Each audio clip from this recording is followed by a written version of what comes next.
Google Alert est également un outil de veille très apprécié, très utilisé. Vous pouvez créer autant d'alertes que vous voulez dès lors que vous avez un compte Google, voire une adresse Gmail. Il suffira dans ce cas de taper Google Alert sur votre moteur de recherche Google si vous êtes connecté et on va vous présenter une page comme celle-ci sur laquelle vous allez donc avoir la possibilité de créer vos alertes par mots-clés. Vous voyez ici que j'ai 6 alertes déjà créées avec des mots-clés spécifiques.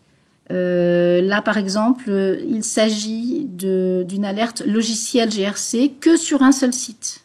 En fait, on peut déclencher une alerte, donc c'est-à-dire une mise à jour d'un site en particulier par rapport à un mot ou une phrase. Donc, chaque alerte créée peut être modifiée grâce au petit crayon où on va retrouver tout le paramétrage de l'alerte. Lorsque vous créez votre alerte avec les mots-clés, on est sur le même principe de syntaxe que sur Google. Donc, on peut utiliser des and, des or et indiquer entre guillemets ou pas votre recherche. Je vais faire un exemple simple avec ma recherche sur la RGPD. Donc, je peux très bien taper RGPD. Voilà, donc, je tape mon mot-clé. On peut mettre 2 mots-clés, on peut être plus précis.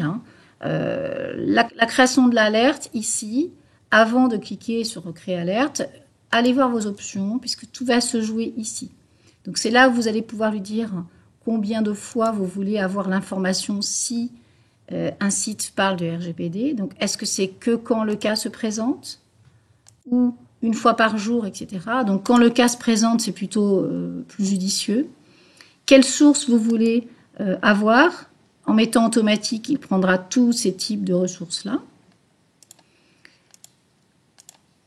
La langue, la région, seulement les meilleurs résultats ou tous les résultats, suivant la pertinence. Et c'est là où vous pouvez lui demander soit de vous envoyer l'alerte sous forme de mail. Donc, il reprend l'adresse mail sur laquelle vous êtes connecté, ici, moi, avec Gmail. Mais ce qui me semble le plus pertinent, c'est ici de vous demander en flux RSS. Voilà, vous créez votre alerte. Et ce flux RSS qui est ici, je clique dessus. Voilà le fichier en fait XML qu'il va créer. Et je vais aller copier ce lien donc, de mon flux sur mon compte NileVibes. Donc, je vais reprendre mon compte NileVibes. Et là, je vais aller dans RGPD et ajouter dans mes applications de lecture mon lien qui vient donc d'être créé grâce à Google Alert. Je clique et j'ajoute. Je retrouve mon lien ici.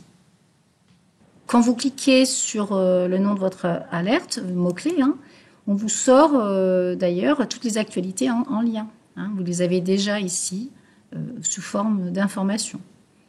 Et puis, vous pouvez paramétrer vos alertes en général grâce à ce pointeur sur lequel vous pouvez programmer l'heure de réception de vos alertes.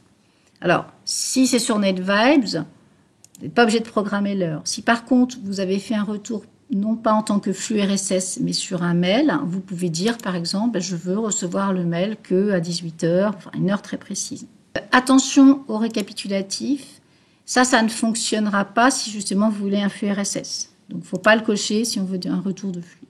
Vous enregistrez et donc vous avez paramétré votre Google Alert.